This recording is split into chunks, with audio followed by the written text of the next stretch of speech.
Tuhan, terima kasih untuk pagi ini Tuhan. Engkau mau mengirimkan air hujan setelah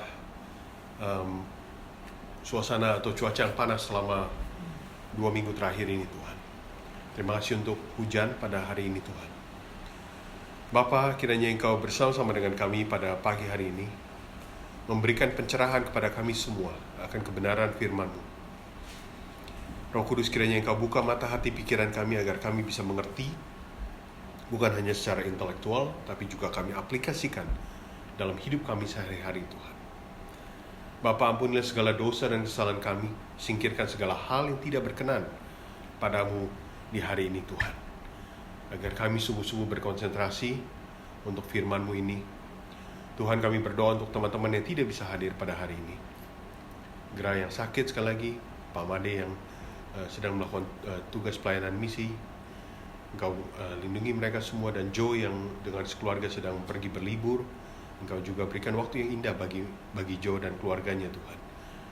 Terima kasih Tuhan sekali lagi untuk semuanya ini. Semua doa ini kami naikkan hanya di dalam nama anak-Mu yang tunggal, Tuhan dan Juru Selamat kami yang hidup, Yesus Kristus. Amin. Oke, mari sama-sama kita masih buka Alkitab kita ya. Jadi kalau kita sudah bisa merasakan dari apa yang kita baca tadi ya, saat-saat atau intensitas jalan menuju salib bagi Tuhan Yesus itu semakin, realitanya itu semakin nyata ya di depan mata. Dan intensitasnya semakin hari semakin tinggi pada saat ini, udah tinggi lah ya. Coba kita lihat ya dari pembukaan pertama dulu. Pada hari pertama ayat 12, Markus 14 ayat 12. Pada hari pertama dan dari hari raya roti tidak beragi, pada waktu orang menyembelih domba Paskah, murid-murid Yesus berkata kepadanya, ke tempat mana engkau kendaki kami pergi untuk mempersiapkan perjamuan Paskah bagimu. Pertama, kalau masih ada yang ingat beberapa waktu yang lalu saya bawakan Markus 14 juga tentang Maria yang mengurapi kaki Yesus dengan minyak narwastu yang sangat mahal harganya pada waktu memasuki saat-saat Paskah ya, saat-saat Paskah. Ada satu hal yang saya ingin ungkapkan sekali lagi tentang roti beragi ini, secara singkat aja ya. Pertama, roti tidak beragi. Roti tidak beragi itu karena di dalam kultur orang Yahudi pada saat itu, kenapa dia tidak beragi? Karena sekali lagi, roti tidak beragi atau Paskah ini suatu peringatan bagi bangsa Israel ketika mereka keluar dari perbudakan dari Mesir. Karena pada waktu itu perbudakan dari Mesir, mereka harus keluar dalam waktu yang begitu singkat, sehingga tidak ada waktu lagi untuk membuat roti yang seperti biasanya dengan ragi dan segala macam. Jadi akhirnya roti itu tidak beragi aja. Saya mungkin Noni lebih ngerti, saya nggak gitu ngerti roti-rotian bikin ragi, tapi biasanya ragi itu buat ngembang ya, membuat ngembang ini. Jadi ini mungkin nggak kembang ya, jadi begitu aja kempes, saya kurang tahu. Tapi karena waktu yang begitu singkat, mereka harus lakukan itu dengan cepat. Dan kedua, yang saya ingin ungkapkan pada hari ini tentang roti tidak beragi, yang menariknya kalau kita masuk dalam perjanjian baru, ya, roti tidak beragi ini juga dipakai oleh Tuhan Yesus dan juga Rasul Paulus sebagai satu lambang tentang berkaitan dengan dosa. Ya, contohnya saya bacakan secara singkat di dalam Markus pasal 8 ayat 15, kalau ada yang masih ingat ketika Tuhan Yesus berhadapan dengan bangsa Farisi, ia berkata, lalu Yesus memperingatkan mereka, Markus 8 ayat 15. Lalu Yesus memperingatkan mereka, katanya, berjaga-jagalah dan awaslah terhadap ragi orang Farisi dan ragi Herodes. Karena kedua kubu ini, kalau masih ingat, kedua kubu grup orang-orang ini, mereka yang mempunyai hati yang begitu keras, dan mereka terus-menerus mencari waktu, mencari celah untuk bagaimana bisa menangkap Yesus.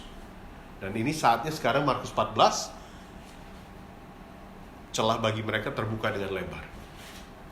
Ya, tapi itu menunjukkan kedegilan hati mereka. Tuhan Yesus memakai kata berjaga-jagalah dan awaslah terhadap ragi orang Farisi dan ragi orang Herodes. Kemudian di dalam Galatia 5 ayat 9, Galatia 5 ayat 9, ketika Rasul Paulus harus menulis surat kepada jemaat di Galatia karena ada pengajaran palsu yang masuk ke dalam gereja, ke dalam jemaat ini, ya, pengajaran palsu. Yaitu dalam Galatia 5 ayat 9 ini yang dikatakan Rasul Paulus, sedikit lagi sudah, ini satu bahasa Indonesia saya belum pernah dengar nih sebelum ini pertama kali saya belajar nih. Sedikit lagi sudah mengkamirkan seluruh adonan, ya. Alkitab terjemahan Perjanjian Baru memakai kata mengkamirkan seluruh adonan. Ada yang tahu arti mengkamirkan? Nggak ada yang tahu. Saya harus Google, saya harus cari di kamus bahasa Indonesia something. Mengkamirkan ini artinya apa? Ternyata itu fermentasi. Fermentasi. Ya. Jadi sedikit lagi sudah mengkamirkan seluruh adonan. Jadi yang Rasul Paulus katakan di dalam secara singkat saja, membiarkan pengajaran palsu masuk. Jangan memberikan celah, sedikit masuk aja dia akan mempengaruhi seluruh kehidupan daripada jemaat. Jadi hati-hati, ya. Kemudian juga Rasul Paulus menulis di dalam 1 Korintus pasal 5 ayat, saya bacakan dari ayat 6, pasal 5 ayat 6. Kemegahanmu ini di dalam konteks 1 Korintus pasal 5, ini di dalam konteks ada. Kalau tadi di dalam jemaat Galatia ada satu pengajaran yang tidak benar masuk ke dalam jemaat ini, ya, yang diajarkan. Kalau di dalam 1 Korintus ini jemaat di Korintus melakukan perbuatan dosa. Dan di dalam 1 Korintus pasal 5 kalau kita baca ayat pertama, ini dalam konteks apa? Mereka melakukan percabulan, perzinahan yang luar biasa gilanya. Ya, yang luar biasa kacaunya. Sehingga Paulus menulis dalam 1 Korintus pasal 5 ayat 6, kemegahanmu tidak baik. Tidak tahukah kamu bahwa sedikit lagi, sekali lagi kata, mengkamiri seluruh adonan. Ya, hati-hati, perbuatan dosa, meskipun hanya segini, secuil, tapi dampak konsekuensinya itu bisa mempengaruhi seluruh aspek kehidupan kamu. Bahkan mungkin orang-orang lain yang ada di sekitar kamu. Ya. Kemegahanmu tidak baik, tidak tahukah kamu bahwa sedikit lagi mengkamiri seluruh adonan. Ayat 7, 1 Korintus 5 ayat 7. Buanglah ragi yang lama itu supaya kamu menjadi adonan yang baru, sebab kamu memang tidak beragi. Sebab anak domba Paskah kita juga telah disembelih, yaitu Kristus. Ayat 8. Karena itu marilah kita berpesta, bukan dengan ragi yang lama, bukan pula dengan ragi keburukan dan kejahatan, tetapi dengan roti yang tidak beragi, sebagai satu simbol atau lambang, yaitu kemurnian dan kebenaran. Ya, jadi saya hanya ingin bagikan begitu aja konteks dalam tentang roti tidak beragi ini yang di dalam Perjanjian Baru dipakai sebagai satu simbol untuk melambangkan sesuatu yang tidak menyimpang dari kebenaran Allah, menyimpang dari jalan Tuhan. Ya. Kembali ke dalam Markus pasal 14. Apa yang kita lihat di sini, Paskah sudah harinya. Jadi sekarang para murid berkata pada Yesus, kemana kita harus pergi untuk mempersiapkan perjamuan Paskah ini bagi Tuhan Yesus dan juga bagi mereka semua. Lalu Markus pasal 14 ayat 13 dikatakan bahwa ia menyuruh 2 orang muridnya. Nah, Markus tidak mencatat siapa 2 orang murid ini, tetapi kalau kita lihat di dalam Lukas pasal 22, ya, Lukas pasal 22, mungkin Didi kalau dapat di Lukas pasal 22 ayat 8, coba baca. Lukas pasal 22 ayat 8. Siapa 2 orang murid yang diutus oleh Tuhan Yesus untuk mencari tempat ini? Lalu Yesus menyuruh Petrus dan Yohanes, katanya, pergilah, persiapkanlah perjamuan Paskah bagi kita supaya kita makan. Oke, thank you, Dik. Nah, jadi kita tahu ya sekarang, Markus tidak mencatat siapa 2 orang ini, tapi Injil Lukas mencatat, yaitu Petrus dan Yohanes. Maka itu satu tips, pada waktu kita membaca Injil, Matius, Markus, Lukas, Yohanes, ya, 4 Injil ini, satu keindahan kita melihat, ya. Mungkin ada satu bagian yang tidak dicatat oleh Markus, tetapi Injil Matius atau Lukas atau Yohanes kemudian mencatat. Jadi memberikan kita suatu gambaran yang lebih baik, gambaran yang utuh tentang apa yang terjadi di sini. Ya, they complementing each other. Ya, oke.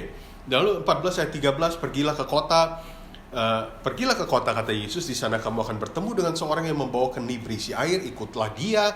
Dan ayat 14, dan katakanlah kepada pemilik rumah yang dimasukinya, pesan guru, di manakah ruangan yang disediakan bagiku untuk makan Paskah bersama-sama dengan murid-muridku? Ayat 15, lalu orang itu akan menunjukkan kamu sebuah ruangan atas yang besar, yang sudah lengkap dan tersedia. Disitulah kamu harus mempersiapkan perjamuan Paskah untuk kita. Kalau ada yang masih ingat, kembali pada Markus pasal 11, ketika Tuhan Yesus memasuki kota Yerusalem, ia juga mengutus muridnya untuk mencari apa? Markus pasal 11. Pada waktu ia memasuki kota Yerusalem, orang-orang kemudian berseru kepada dia, Hosana, Hosana. Keledai. Mengutus para muridnya untuk mencari keledai supaya Yesus bisa menungganginya dan masuk kota Yerusalem. Kalau kita lihat pada saat ini, hal yang serupa pun terjadi. Yesus mengutus Petrus Yohanes untuk mencari tempat Yerusalem, suatu tempat, ya. Nah, yang menariknya di sini, seperti Markus pasal 11, kita tidak tahu apakah sudah ada perjanjian sebelumnya dengan siapa ini, rumah siapa, ya. Kita nggak tahu ini. Alkitab tidak memberikan kita secara detail, ya. Tetapi satu hal yang kita bisa lihat, Yesus sebagai Tuhan, ia tahu tempat yang dimana ia harus menjalankan Paskah bersama dengan murid-muridnya. Dia yang he's in control. Dia punya kontrol, dia tahu tempatnya di mana. Yang menariknya juga, sekali lagi, coba kalau kita bayangkan sejenak, ya. Misalkan saya minta Daniel, kamu pergi ke sana, ada orang di sana. Mungkin pada umumnya kita tuh belum tentu atau kita suruh, Neil, kamu ikutin orang itu, cari tempat, nanti kamu tanya aja, mereka akan berikan tempat. Mungkin secara umum kita akan sanksi-sanksi juga. Masa gue disuruh ikut orang yang gue nggak tahu siapa, nanya-nanya, ya. Poin saya adalah di sini, kalau kita melihat at least dua orang murid ini, Petrus dan Yohanes, mempunyai satu iman di mana dia percaya apa yang Yesus katakan. Seperti halnya Markus pasal 11, Tuhan Yesus mencari keledai, mereka melihat, mengalami itu sendiri. Dan sekarang hal yang serupa sama, cuma bukan cari keledai, cari rumah, cari tempat. Dan mereka nggak banyak tanya. Yang benar Tuhan masa suruh ikut orang, siapa, ntar gue dipikir siapa ini? Nanya rumah lagi di mana, enak aja loh, ya. Tapi mereka percaya, mereka mengamini apa yang Yesus katakan. Dan kalau kita hari ini mengamini gak? Kita percaya gak dengan apa yang Tuhan pimpin dalam hidup kita? Apakah justru kita bertanya pada Tuhan, yang benar Tuhan, tar dulu. Mungkin kita biasanya banyak pertanyaan dulu yang harus kita tanyakan, ini itu semua, ya. Tapi dalam hal ini, para dua orang murid ini, Petrus Yohanes, tidak banyak tanya. Oke, Tuhan suruh pergi, dia pergi. Mereka pergi. Dan kita melihat bahwa itu yang mereka lakukan di dalam ayat 16, kita baca 17-18 juga di sana. 16, berangkat kedua murid itu tiba di kota, mereka melakukan apa yang Tuhan Yesus katakan, dan lalu ketika mereka duduk di situ dan sedang makan, Yesus berkata, nah di sini mulai, ya. Ada satu hal yang saya mau katakan di sini. Lalu ayat ke-15, balik sedikit, ayat Markus pasal 14 ayat 15. Lalu orang itu akan menunjukkan kamu sebuah ruangan atas yang besar, ya, sebuah atas ruangan yang besar. Itu di dalam bahasa Inggris itu disebut upper room, ya. Di dalam konteks orang Yahudi pada saat itu, rumah yang biasa di upper room itu biasanya ruangan makan. Ya, ruangan makan biasanya. Jadi pada waktu nanti kita lihat perjamuan kudus dilakukan di upper room, di ruangan atas, memang selayaknya karena itu ruangan makan memang. Ya. Oke, kita kembali ke ayat 17. Setelah hari malam, lalu mereka makan bersama dengan ke-12 murid, dan ketika mereka duduk di ayat 18. Nah, ini mulai nih. Yesus berkata, Aku berkata kepadamu, sesungguhnya Seorang di antara kamu akan menyerahkan aku, yaitu dia yang makan aku. Tuhan Yesus, bayangkan sejenak, di ruangan atas, dalam konteks menyantap makanan, perjamuannya, duduk bersama 12 muridnya. Dan dia sudah mengatakan, salah satu di antara kamu yang makan dengan aku akan menyerahkan aku. Ayat 19, maka sedihlah hati para murid, dan seorang demi seorang berkata kepadanya, bukan aku ya Tuhan. Mereka mulai, siapa nih? Bukan aku kan Tuhan, bukan aku kan Tuhan. Ya. Saya tidak tahu, kita tidak tahu pada saat ini bagaimana tuh hati Yudas. Ya, pada waktu Tuhan Yesus bilang 12 murid, 12 nggak banyak ya, 12 orang. Kita bisa lihat semua 12 orang. Semua mungkin muridnya, saya bayangkan murid lihat-lihatan kali, siapa nih? Lu, gue. Saya nggak tahu Yudas pada saat itu bagaimana tingkahnya dia. Apakah dia belaga bodoh gitu? Lu, gue, padahal dia. Ya. Nah, kemudian Yesus memberikan clue lebih baik, memberikan clue lagi, memberikan tanda lagi. Ia menjawab ayat 20. Yesus menjawab, orang itu ialah salah seorang dari kamu, yang 12 ini, dia yang mencelupkan roti ke dalam satu pinggan dengan aku. Ya, itu ada clue lagi. Jadi ada satu orang, lalu orangnya siapa? Para murid tanya, ini yang akan celupkan roti. Saya membayangkan sejarah pada waktu kejadian seperti ini. 12 murid, 11 murid ketika dia melihat Yudas mencelupkan roti bersama dengan Tuhan Yesus. Saya nggak tahu hati ke-11 murid itu bagaimana ya. Pengen gebukin aja si Yudas atau apa nih, saya nggak tahu nih ya. Wah, lu toh ya, yang bahkan mengkhianati Tuhan Yesus, menyerahkan Tuhan Yesus, lu. Again, Alkitab nggak tulis ya, ini mereka tuh bagaimana kegusaran hati mereka, apa yang terjadi gitu melihat si Yudas celupin sama-sama. Ya, mungkin langsung pintu ditahan, lu nggak boleh keluar dari ruangan ini. Kita nggak tahu. Tapi Tuhan Yesus memberikan suatu peringatan yang keras di dalam ayat 21. Anak manusia memang akan pergi sesuai dengan yang sesuai dengan yang ada tertulis tentang dia. Memang inilah rencana agung Allah. Anak manusia harus mengalami ini. Nanti kita akan lihat bagian kedua. Ya. Sekali lagi mungkin kita sudah sering dengar cerita ini. Kita sudah merayakan atau melakukan peringatan Paskah tahun ke tahun sebagai orang Kristen. Tapi nanti kita sabar, kita akan lihat lagi peristiwa ini. Anak manusia memang akan pergi sesuai dengan yang tertulis tentang dia. Nah, ini Tuhan Yesus berkata, akan tetapi celakalah, woe, ya, bahasa Inggrisnya woe, W-O-E. Orang yang olehnya anak manusia itu diserahkan adalah lebih baik bagi orang itu sekiranya ia tidak dilahirkan. Dengan kata lain, apa yang Tuhan Yesus katakan, Yudas, kamu menyerahkan aku, menjual aku untuk sekedar 30 keping perak. Kalau kita, sekali lagi, Markus nggak mencatat 30 keping perak, tapi kalau kita baca Injil Matius mencatat harga yang dibayar kepada Yudas oleh imam Farisi, imam-imam ini untuk menjual Yesus senilai 30 perak. Ya. 30 keping perak. Kamu sadar gak? Satu, yang kamu lakukan, kamu mengkhianati bukan Yesus sebagai manusia, tapi ia adalah Tuhan, anak manusia. Kamu menjual Tuhan untuk 30 keping perak. Kamu mengkhianati Tuhan untuk 30 keping perak. Kamu mengkhianati Tuhan. Ini bayang sejenak ya. Kamu mengkhianati Tuhan untuk memenuhi ego kamu. Menghalalkan segala cara demi memuaskan hawa nafsumu. Bukankah itu yang sering kita juga lakukan? Sadar gak sadar? Dengan segala hal yang apapun itu. Termasuk saya. Bisa lihat gak perbandingannya? Ya.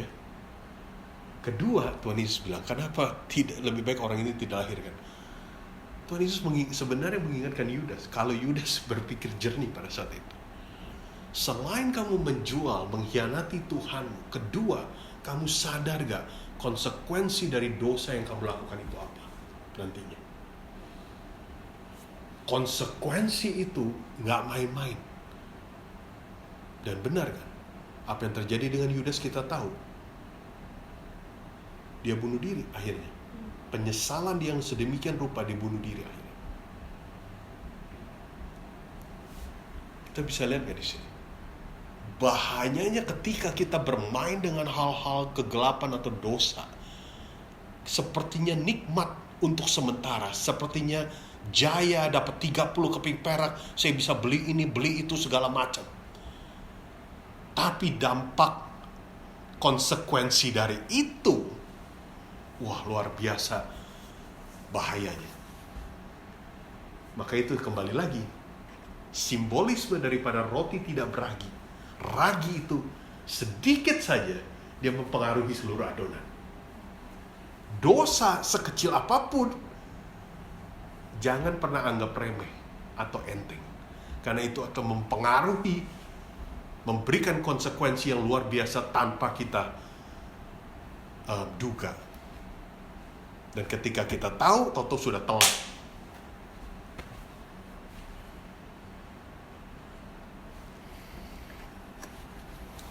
Dan lalu dalam ayat 22 sampai 25 kita akan membaca perjamuan malam, atau yang kita sebut pada hari ini perjamuan kudus dilakukan. Saya tidak akan bacakan, tapi kita bisa lihat sendiri. Saya hanya ingin sedikit saja memberikan masukan tentang ayat 22 sampai 25 ini tentang perjamuan kudus.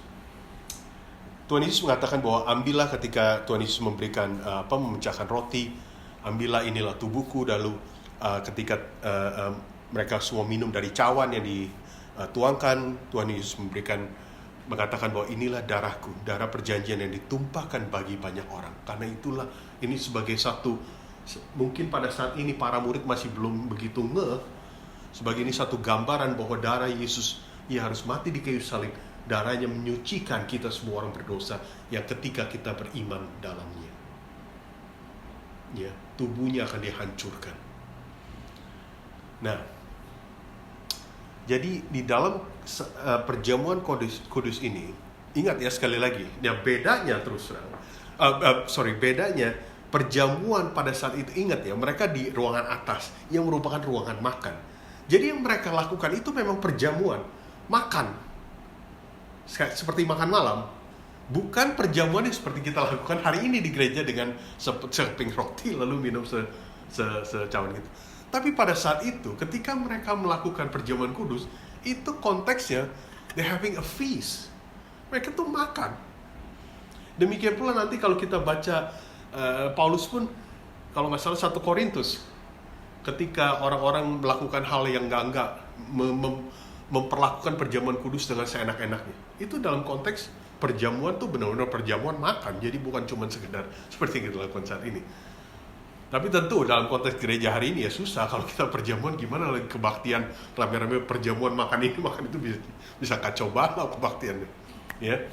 Nah, yang ingin saya bagikan juga di dalam konteks perjamuan kudus, kita harus mengerti nih, ada beberapa pandangan ya. Satu pandangan yang mengatakan bahwa ketika perjamuan, sekarang pertanyaan gini, ada yang beranggapan, ada berpandangan, ketika perjamuan kudus dilakukan atau dilaksanakan ya dalam konteks hari ini, ketika sang hamba Tuhan, si pendeta mendoakan atau meneguhkan perjamuan itu, mereka percaya bahwa roti itu adalah benar secara literal tubuh Kristus, berubah menjadi tubuh Kristus setelah diteguhkan.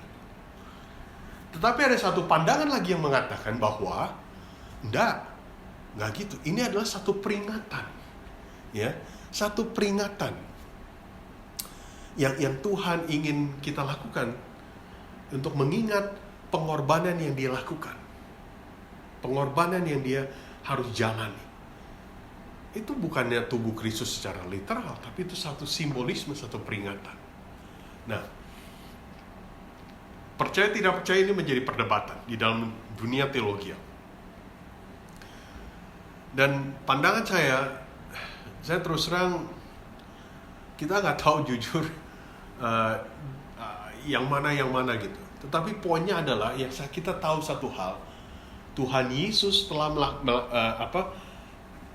melaksanakan perjamuan ini seperti tertulis dalam ayat 22 sampai 25. Dan yang kita tahu adalah bahwa Tuhan Yesus mati di kayu salib.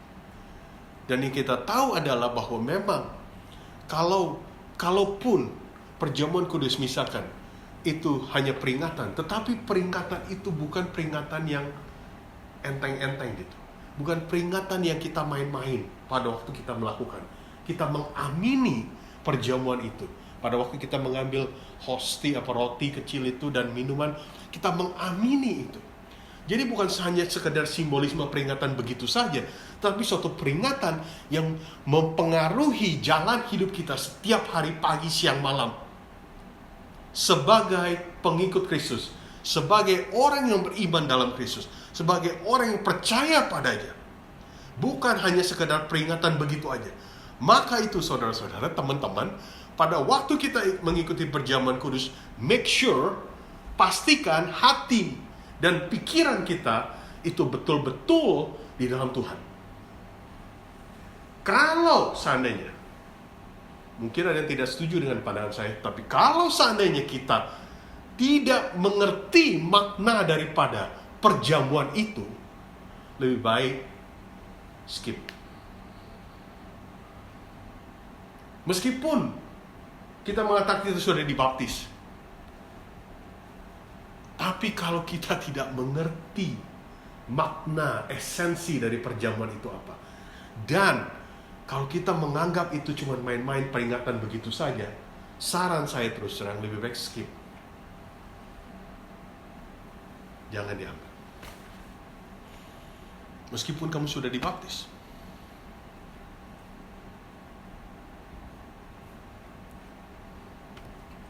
Sebab perjamuan peringatan ini bukanlah sesuatu yang main-main, cuma sekedar label aja, peringatan begitu aja udah.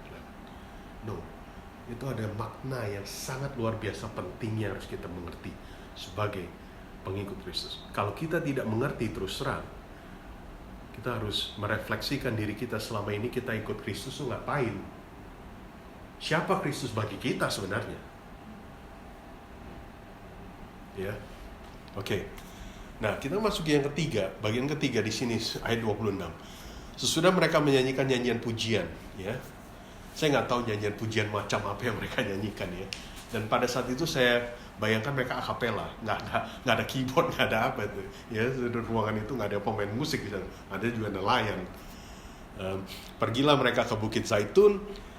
Sekali lagi Bukit Zaitun tidak terlalu jauh lokasinya dari the temple, Bait Allah atau Yerusalem, nggak terlalu jauh. Lalu Yesus berkata pada mereka, kamu semua akan tergoncang iman, mengatakan pada 12 murid. Pertama Tuhan Yesus katakan, ada satu pengkhianat. Siapa pengkhianat itu? Yang mencelupkan roti bersama denganku. Kedua, Tuhan Yesus melaksanakan mengajarkan tentang perjamuan sebagai satu peringatan. Ya, ketiga sekarang Tuhan Yesus mengatakan secara lebih gamblang lagi, ke-12 murid ini, kalian semua akan goncang imanmu.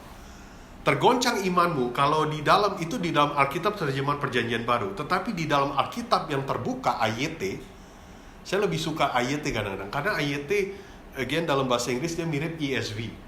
Dia mencoba translasinya itu hampir, ESV itu menerjemahkan Alkitab tuh hampir sedekat-dekatnya dengan bahasa aslinya. Ya. Kalau di dalam Alkitab terjemahan Perjanjian Baru mengatakan tergoncang imanmu, tetapi sebenarnya kalau dalam bahasa Inggris itu dikatakan you will all fall away. Atau di dalam AYT bahasa Indonesia mengatakan bahwa di dalam versi AYT Alkitab yang terbuka mengatakan kamu semua akan meninggalkanku. You will all fall away. Kamu semua akan meninggalkanku. Tapi di dalam Alkitab terjemahan Baru mengatakan tergoncang imanmu. Nggak salah juga sebenarnya kalau kita pikirkan. Tergoncang imanmu sampai sedemikian rupa, akhirnya kamu semua meninggalkanku. Sebab ada tertulis, Aku akan memukul gembala dan domba-domba itu akan tercerai-berai. Tuhan Yesus memakai quote ini dari Zakaria pasal 13 ayat 7. Zakaria pasal 13 ayat 7, Tuhan Yesus memakai quote ini, aku akan memukul gembala dan domba-domba itu akan tercerai-berai. Akan tetapi setelah aku bangkit, aku akan mendahului kamu ke Galilea. Ya, saya bacakan dulu sebentar ya. Lalu kata Petrus kepadanya, Petrus, orang yang selalu salah satu murid yang spontan selalu. Ia terus berkata, biarpun mereka semua tergoncang. Petrus nih, ya di antara teman-teman yang lain, biarpun tuh 11 murid tergoncang, aku tidak. Oh, hebat. Lalu kata Yesus kepadanya, aku berkata kepadamu, sesungguhnya pada hari ini, malam ini juga, sebelum ayam berkokok 2 kali, engkau telah menyangkal aku 3 kali. Ayat 31. Tapi dengan lebih bersungguh-sungguh, bayangkan ya, garis bawah itu bersungguh-sungguh. Jadi Petrus ini gak main-main, kita harus hargai itu. Petrus serius berkata, sekalipun aku harus mati bersama-sama engkau, ya. Bukan hanya Petrus berkata bahwa yang lain tergoncang, aku tidak. Tapi sekarang Petrus bilang, kalaupun aku harus mati bersama-sama dengan engkau Tuhan, Yesus, aku takkan menyangkal engkau. Lalu yang lain ikut. Semua yang lain pun berkata demikian juga. Petrus pemimpinnya duluan nih. Maju nih, superhero-nya. Bukan hanya mereka tergoncang, aku juga bersedia mati untuk. Pengkhianatan yang Tuhan Yesus hadapi di saat-saat kritis, sudah memasuki saat-saat kritis ini. Yudas mengkhianati. Kalau kita pikir yang mengkhianati Yesus itu sebenarnya bukan Yudas doang. Menjual Yesus itu betul Yudas. Tapi Tuhan Yesus mengatakan di sini, kalian semua imannya akan tergoncang. Kalian semua akan meninggalkanku pada saat momen itu datang. Memang nanti kita akan lihat di bagian berikutnya, di mana mereka semua lari, nggak ada satupun yang tinggal. Dan kita tahu Petrus pun menyangkal. Nanti kalau saya ulangi lagi, hope tidak keberatan ya. Kita masuki bagian berikutnya. Jadi kita bisa bayangkan ya, masa momen ini, maka itu saya katakan masa pengkhianatan. Tuhan Yesus harus menghadapi realita. Bukan hanya Yudas yang mengkhianati, tetapi ia bisa melihat apa yang terjadi. Kenapa dia bisa melihat? Karena dia Tuhan. Dia tahu tempat di mana dia harus melaksanakan perjamuan. Kedua, dia tahu bahwa 12 orang ini, Yudas akan mengkhianati. Ketika dia tahu bahwa 11 murid yang lain juga akan meninggalkan dia. Keempat, last but not least, Petrus yang spontan bilang, gue gak akan tinggalin lu mati, gue ikut mati. Tuhan juga tahu, no Peter, enggak Petrus, lu akan menyangkal gue 3 kali. Kita bisa lihat gak pengkhianatan demi pengkhianatan yang Tuhan Yesus harus lihat di depan mata dia yang akan dia alami. 12 murid bersama dengan dia 3,5 tahun, day in day out. Pada akhirnya, when the crunch time comes, pada saat momen yang kritis itu datang, semua ngomong kasarnya, tusuk dia dari belakang. Dengan kata lain, mengkhianati dia semua. Saya tidak tahu di antara kita semua, bagaimana rasanya kalau kita dikhianati orang. Bagaimana kalau kita yang sudah, misalkan, yang sedang pacaran, dikhianati sama pasangannya. Atau bagaimana dengan kita yang sudah menikah, berkeluarga, suami atau istri mengkhianati kita. Atau anak-anak kita mengkhianati kita. Atau kita juga mengkhianati orang lain. Bagaimana tuh rasanya, sakitnya itu dikhianati. Apalagi kita pikir orang itu kita bisa percaya. Orang yang selama ini dekat dengan kita, yang kita percaya. Tiba-tiba pada saat akhir kritis, pada saat momen penting, di mana kita butuh support dari mereka. Bukan support yang diberikan, tapi yang diberikan adalah pengkhianatan. Bagaimana rasanya? Ingat ya, Tuhan Yesus adalah Tuhan, tapi dia juga manusia. Nanti kita akan lihat di dalam bagian berikutnya. Pengkhianatan. Bagian pertama, jalan menuju salib, pengkhianatan. Itu yang ia alami. Hari ini gimana dengan kita?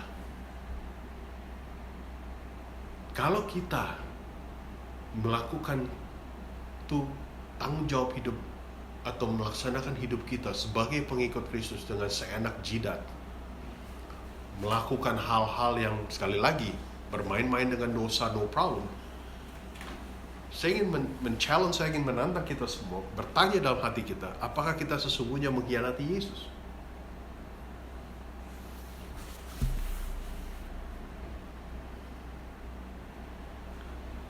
Apakah sesungguhnya dengan begitu kita menyalibkan Yesus kembali?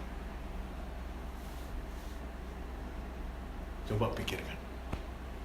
Renungkan, gumuli. Tapi saya hanya ingin mengajak pada bagian ini untuk kita sedikit membayangkan momen saat itu, malam itu.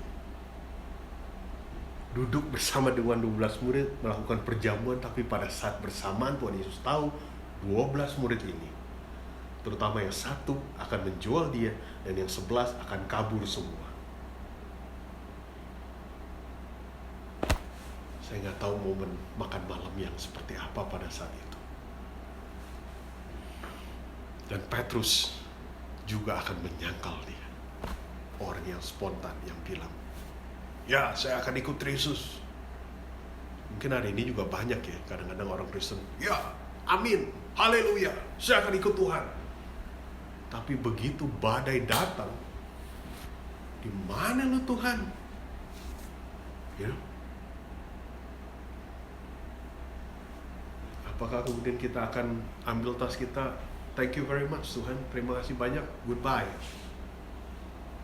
Menyalahkan Tuhan karena Tuhan nggak begitu, nggak memenuhi shopping list saya dan segala macam. Orang yang mengatakan dengan sungguh-sungguh bahwa dia bersedia mati untuk Tuhan, mengikuti Tuhan, orang yang sama pula yang juga nanti menyangkal dia. Kita pun harus hati-hati. Kita pun harus waspada. Saya selalu bilang kepada orang, banyak orang, sadar nggak sadar, kita ini sedang berlomba dalam perjalanan iman yang sangat panjang dan berat. Terus terang, termasuk saya juga. Iman kita baru bisa betul-betul teruji ketika kita sudah meninggal. Baru orang bisa melihat, menilai, apakah sungguh kita beriman dari awal sampai akhir. Sebab selama kita masih hidup di dalam perlombaan ini, probabilitas, kemungkinan untuk kita ambil tas itu dan kemudian bilang Tuhan terima kasih banyak, selamat tinggal, itu bisa terjadi. Kemudian kita keluar dari perlombaan perjalanan iman itu bisa terjadi. Selama kita belum meninggal, terus terang iman kita tuh masih dalam masa pengujian terus. Ketika kita sudah meninggal, baru kita bisa lihat, baru kita bisa tahu, oke. Anda beriman dari awal sampai akhir. Sekali lagi, Tuhan Yesus dalam pelajaran sebelumnya, ingat Tuhan Yesus katakan, berjaga-jagalah. Berjaga-jagalah selalu. Waspadalah selalu. Godaan, tantangan, the battle, itu di luar sana, di dalam hidup kita setiap hari berat. Maka itu kita harus selalu mendekatkan diri kita pada Tuhan. Rendah hati, tidak perlu sombong dalam kehidupan iman kita. Rendah hati dan selalu berada dalam naungan Tuhan, dekat dalam Tuhan melalui firman-Nya. Tanpa hal itu, perjalanan iman ini sekali lagi berat. Kita bisa kolaps dengan seketika. Hari ini kita bisa bilang amin, haleluya. Besok belum tentu. Contoh yang keluar, curse. Hujatan.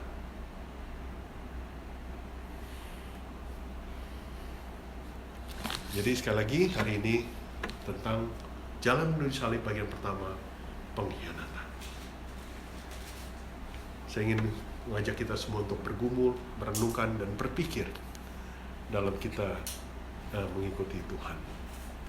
Dan saya akan stop sampai di situ. Mari kita tundukkan kepala kita dalam doa. Tuhan, terpujilah namamu, besar namamu Tuhan. Karyamu agung, kasih-Mu yang begitu luas. Tuhan, Kau mengirimkan anak-Mu yang tunggal, Yesus Kristus, menjadi korban, sebagai suatu korban yang kekal, korban yang sempurna,